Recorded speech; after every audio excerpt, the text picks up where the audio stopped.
one thing every blue spirit's got to get used to is the fact that 90% of the time you're going to be arriving late to the party. Now I came in here to see the white phantom, who's a little bit laggy. There's also a password summon fighting a rather modest looking red spirit. I don't know if he was a new player just trying out the cracked eye orbs given by Leonard in the Firelink shrine, or if maybe it's someone just trying a little bit of restraint, invading low level. In either case, the two of us might be a little bit much for him to handle, and it's over rather quickly. White Phantom, Password Phantom, with all his souped up gear, doesn't seem to mind doing the point down. It's always easy to point down when you've got multiple players versus one lonely player, but people are going to keep doing it. I definitely think you should save that one for special occasions when you actually earn it, but that's me. Another one, same character. I actually was running a mocha latte inspired build using a hand axe on the left and a spear on the right, but when I came into this one, I forgot that I didn't have it equipped, and I did a couple of silly parries there, thinking it was my axe. I probably looked pretty dumb in retrospect. Now I've got a pretty souped up invader who must have been going at it with this host before I came in, because there's definitely some salt after we wrapped this one up. And the red, for some reason, isn't too concerned with me. He seems pretty adamant on taking on the host, but our host here, Juan, definitely felt the need to lay the finger down as well. So I'm guessing there was some bitterness there. Now when I get summoned into the swamp as a blue, I've gone over this in my other videos, but it's sort of a different kind of rule. I mean, I would always tell people, you know, go for the Red Phantom, that's your job. But I'm at the point now with this game in 2019 where I'm not really farming for ears anymore, unless I'm specifically needing them for a new build, which I don't make too many of anymore, honestly. So in this situation, it's more of an opportunity to practice. I've been trying to get good with this Gorilla Mocha Latte setup with the hand axe and the spear. It's working out pretty good. I see another Red Phantom isolated, and I run over to have a nice one-on-one, but the other blue seems, you know, into fighting him with me and his backup, so I back off, I go back to the host. Everyone's got a partner but me. I get a little bit tired of waiting, so I figured, alright, I'm here, I might as well help the host fight this Red Phantom, since this was the first one I saw, and we'll see where it goes. I think another loyal spirit watchdog comes in at some point here. Now the host and this guy kind of go at it. I'm kind of half-heartedly committing to it. I'm using my fire to take out the dogs, since the invader seems to be running into the mobs, and a glorious thing happens. The host and the other blue kind of pair off from me, and the other watchdog distracts the blue, I guess. And me and this other red who's here, I believe his name is asterisk 4 asterisk. Don't know what that was all about. But we have a nice little battle, me and him. Now he does get a little bit happy with the Cestus parry. So I kind of focus on pulling a lot of my pokes and my axes to hopefully not get myself in a situation. We both have a same idea right there with the whiffs. And I do a pretty good job of avoiding the parries. I'm just kind of used to the Cestus. If he had a small shield, he probably would have parried me at least once. But this is kind of nice. I like this one. The guy was a decent player. It was good practice for me. Somewhere else, though, the other red has been dispatched. And while we're having our little fight here, and we're doing a good job tagging each other. You know, just war of attrition right here. But it doesn't last, unfortunately. The other Dark Spirit gets taken out as well, which I think was the Loyalist. And pretty soon the host and the other blue, now freed up of their other predicaments, are going to be rushing over, and our little duel gets interrupted, and that's pretty much it.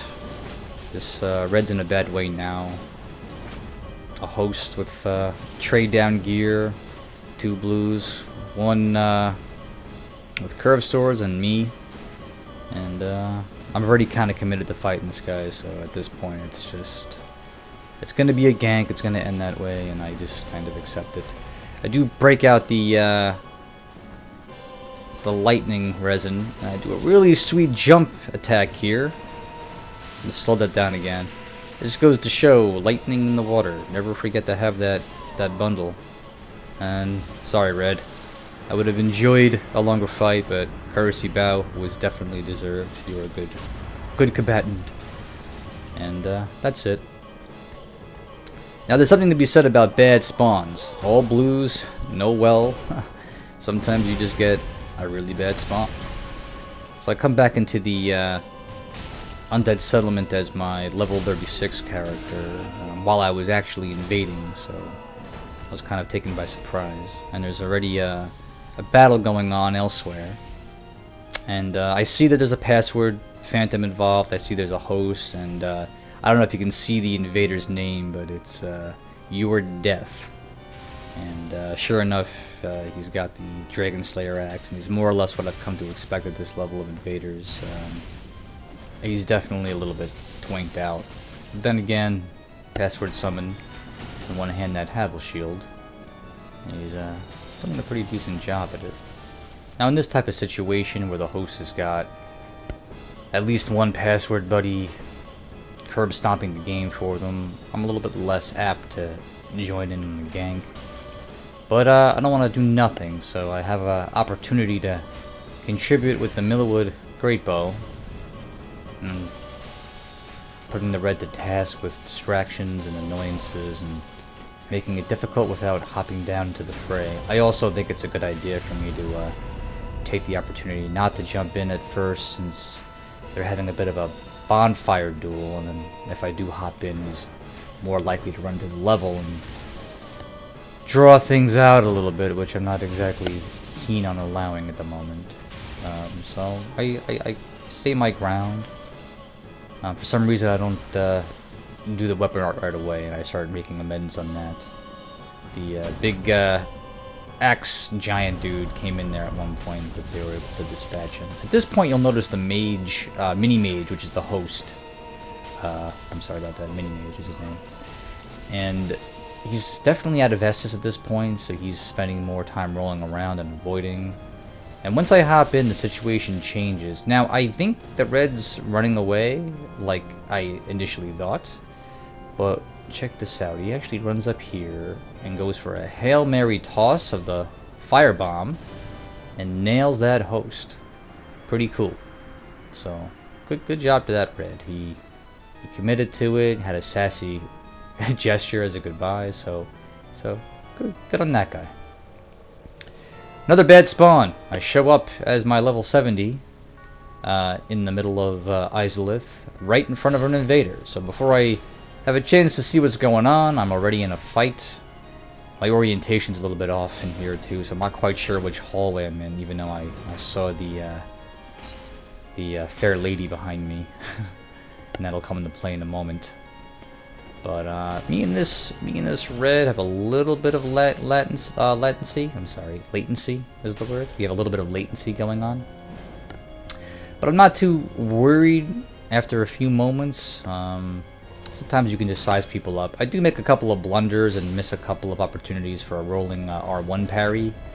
And I do eat a few of those. And then I make my big mistake. I forget about the hole on the ground because I forget which hallway I'm in.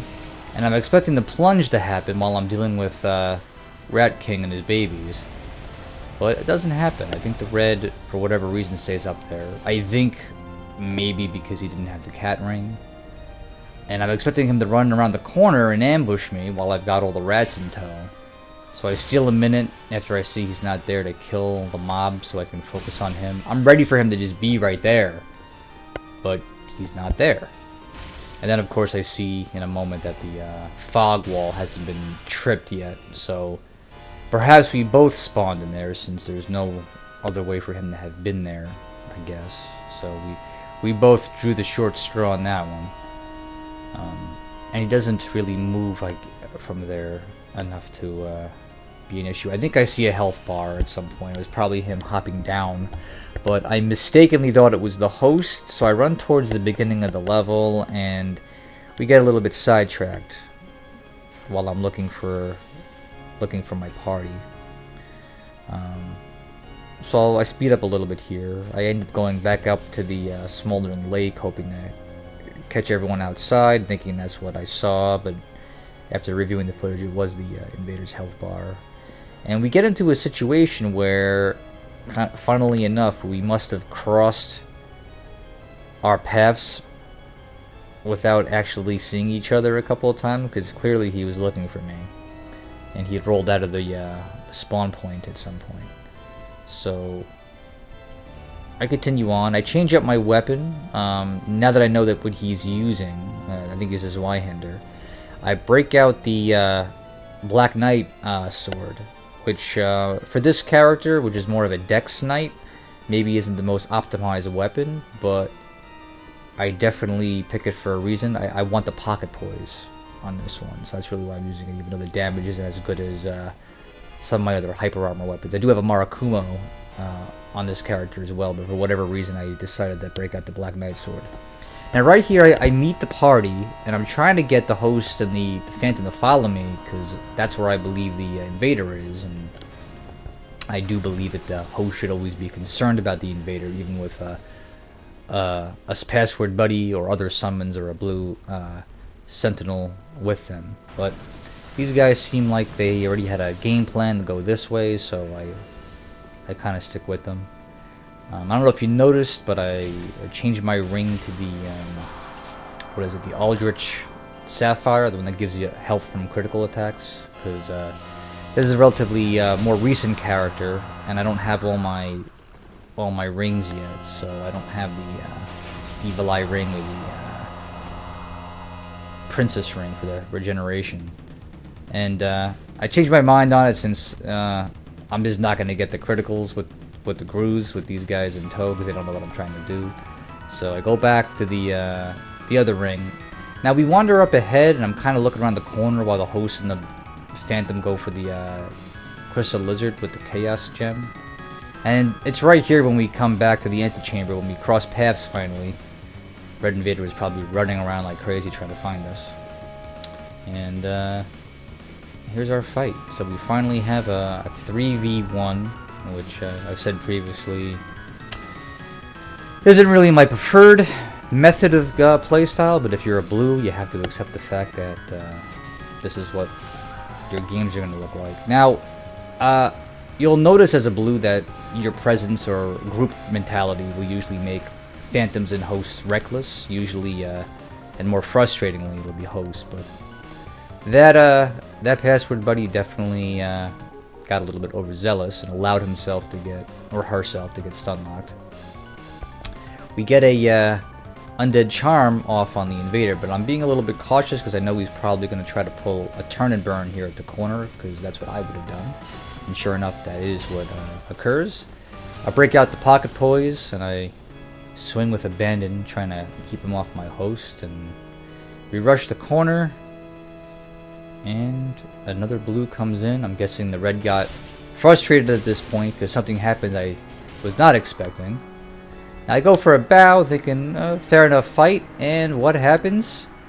Yes, for all the complaints of hosts disconnecting on invaders, what you see right there is a invader disconnecting on a blue sentinel who just beat him, denying me my ear.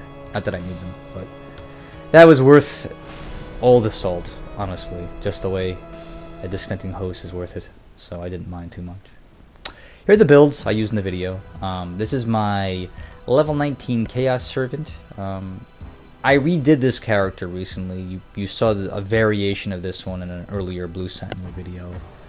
I changed her up a little bit, but it's nothing much to speak of with the stats because of level 19. There's really it tended to be a Chaos build at low level, but I'm really just kind of rocking Chaos infused and raw weapons. And this is where I'm trying out the hand axe on the left hand. But as you can see, I have all 6 slots filled. I've got my my fashion. I've got my important rings like the Prisoner's Chain, Ring of Favor 3. I do have a life ring with this one to give me a little bit more health. And my other rings, of course, which I can select on the fly. I prefer using the Untrue Dark Ring with this character just because I prefer the visual appearance of this particular one, although the other characters I didn't really share the same fashion. This is my Nameless Exile. You've seen him also in a previous video where he looked more Crusader-esque. I have since changed his attire somewhat, although his preference for the Stone Parma remains. I am currently messing around with the Great Club at this point. His stats are pretty much straightforward. A lot of points in strength. My health could be higher, but I kind of like where he is. I don't want to be too cookie cutter, I guess. And I like using a 2 shield, 2 weapon combo. And of course the Millwood arrows are ready, because I'll fall back on that one as well. And level 36 at +3, by the way. And I don't know if I mentioned it earlier, but the level 19 character was +2. But yeah, Prisoner's Chain, of course. If you're low level, gotta have it. Ring of Favor. I do have the Havel 3, which was a trade down from another character, which a buddy helped me with, but I did earn those myself, just in case you're wondering. Yeah, this character is pretty fun. I have a complement of strength-based weapons and axes and swords. I do enjoy the pickaxe and the thrust weapons usually, but as of late, like I said, I've been messing with the Great Club and some of the whammers, and I've liked the Slave Knight attire recently too, so I've been utilizing that. Yeah. Now, my level 70 character is my most recent. I recently did a showcase video with this character. It was my last Dark Souls video. This is actually a character I've done 2 videos with, because I had some fun as my Easter night in preparation for Sekiro back in March. And as you can see, this is a dex-based character, 40 health, 40 dex, everything else in between to kind of help with the armor. And I don't have as much endurance as I probably should, but I seem to make it work.